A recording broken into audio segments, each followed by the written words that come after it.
Íslendingar eru þekktir fyrir að trúa ýmislegt fleira en Guð og himnaríkið því að hér í landinu sterk lifandi trú á álfa og huldufólk og hefur verið það allar þessar 11 aldir sem Íslendingar hafa búið á þessari eyju. Þegar ég verið svona 5-6 ára þá var ég að leika mér á ég lék mér mikið úti þegar ég var drengur og fyrir utan túngarðinn heima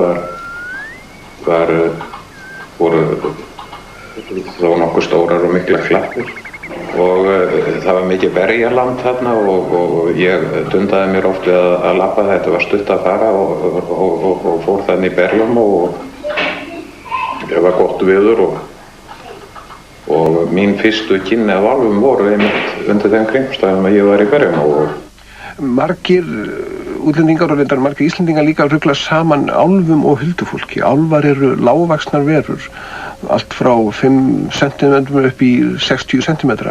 En huldufólk yfirleitt það sem að mest þekkt, þetta fólk í mannsmynd sem frítt sínum, klæðir sig svipað og við og hefur öll einkenni íslensk samfélags og á margan hátt mesta og merkilegasta rannsóknarefni í öllum þessum fræðum. En þegar ég var þarna í berjamónum að þá við klappirnar að þá tók ég eftir því að það voru tvö börn þar rétt hjá mér og þau komu til mín og við fórum að tala saman og leika okkur saman og þegar ég spurði hvaðan þau væru því mér fannst þau svo vel búin og virkilega svona elskuleg börn. Þá sögðu mér að þau ættu heima þarna og þegar ég leit þangað sem að drengurinn benti að þá bentu þau á sem sagt klettin sem að við vorum undir og þá sá ég mér til mikillar undrunar að það voru dyr og gluggar á klettinu.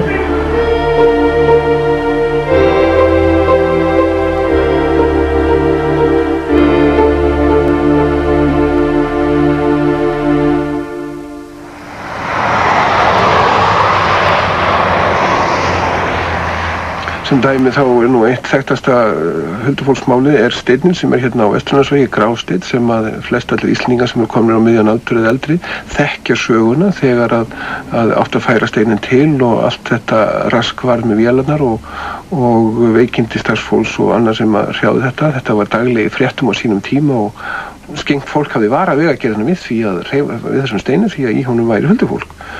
Og það myndi hafa slæmar afleiðingar ef að hann sprengdur því að margar frásagnir til af því að huldufólk hefni sín ef að híbýliðis eru skemmt.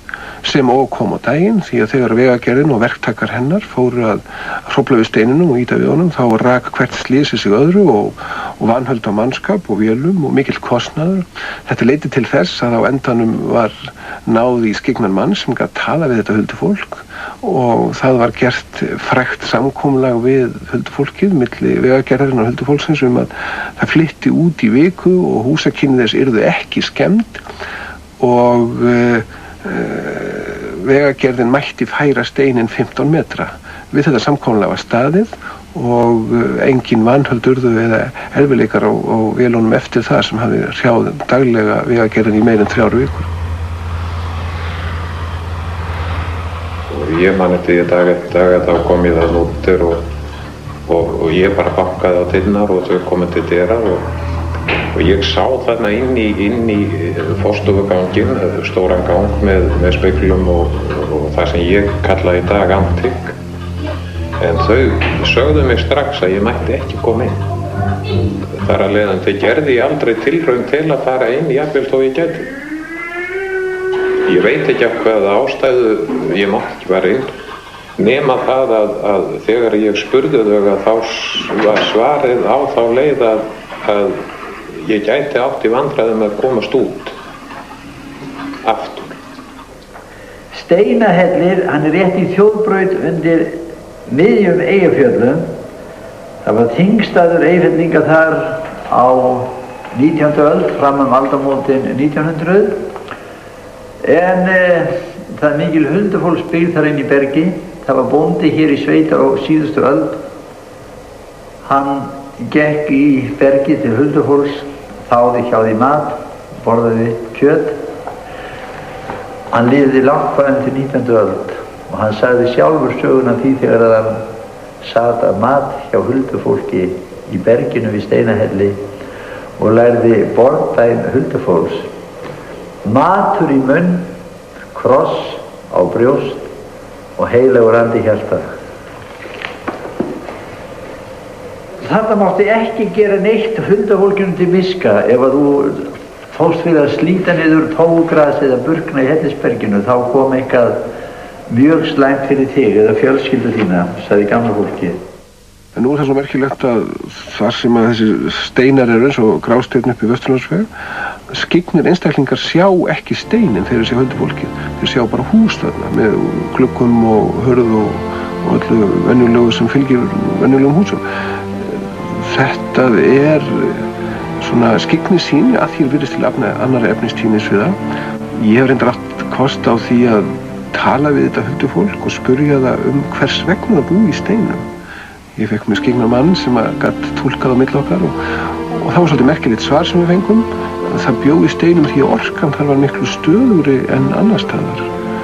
Og þær stærri sem steinarnir voru, þær stöðugri orka var.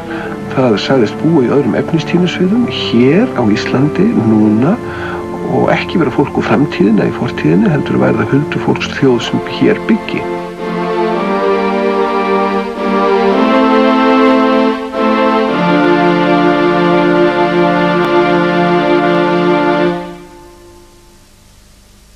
Við lékum okkur þarna allan daginn og þau voru með leikvöng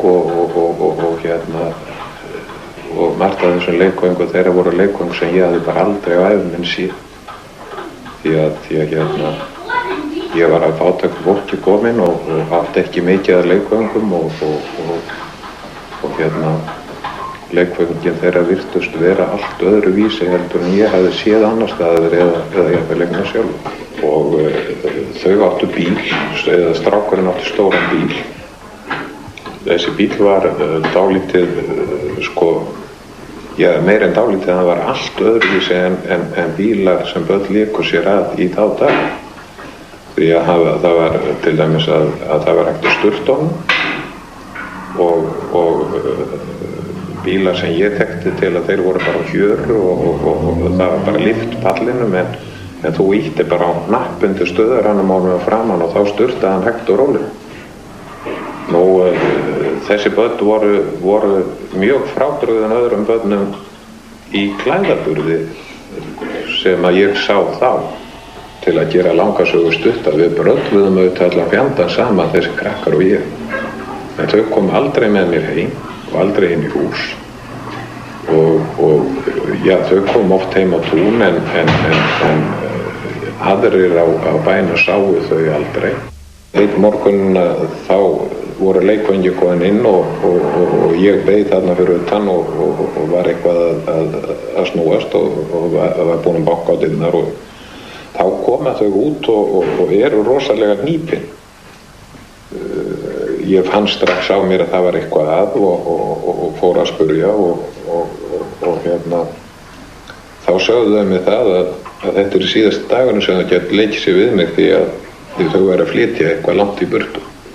Og ég mætti þann daginn eftir held ég og þá aftur var það svona kuldalega aðkoma því að þá voru enga dyr á klettinum og enga glugga að sjá. Eitt af því sem ég tók mig fyrir hendur á lífsleiðinu var það að ég flutti til Noregs, ég giftist konu frá Noregi og lenti í skilnaði og kona mín flutti niður til Oslo til móður sinnar og þetta var svona leiðinlegur kafli í mínu lífi en þegar ég var alveg að gefast upp og alveg að vera vitlaus þá tók ég stundu bátinn og fór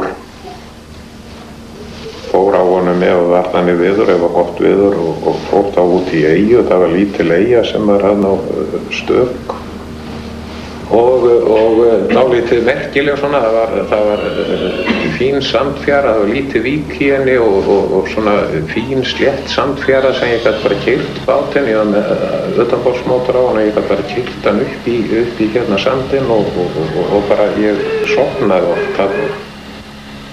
Einu sinni þá fer ég þarna út og ég var búinn að vaka lengi og gæti ekki sofið og mér leið alveg gíkandi stíla að þá fer ég þarna upp í sandinn og sofna og það dreymir mig það að það kemur til mér maður og mér fannst þetta voru skrítið en ég kannaði strax manninn að þá var það drengurinn sem að ég hafði leikið mig við þegar ég var barn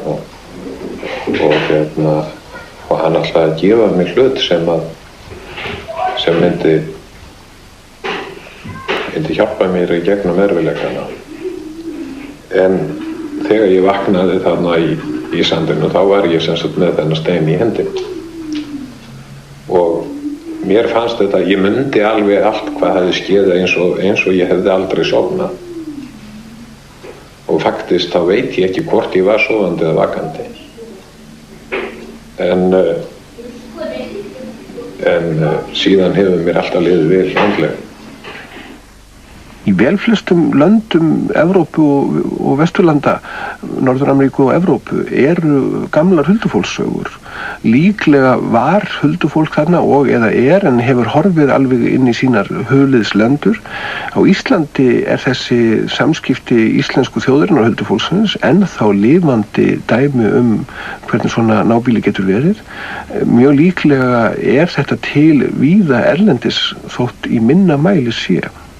Þannig grænt þessi steinn og líka sér gott að hafa hann í vasa og það líka gott að minnast þess að það var 1984 sem að fæm ég þennan steinn og undan tekningalaust eiginlega hef ég haft þennan steinn í vasa. En ef ég held utan að þennan steinn þá fæ ég alveg gigatískt pál. Ég finn alveg hvernig nafli streymir uppi.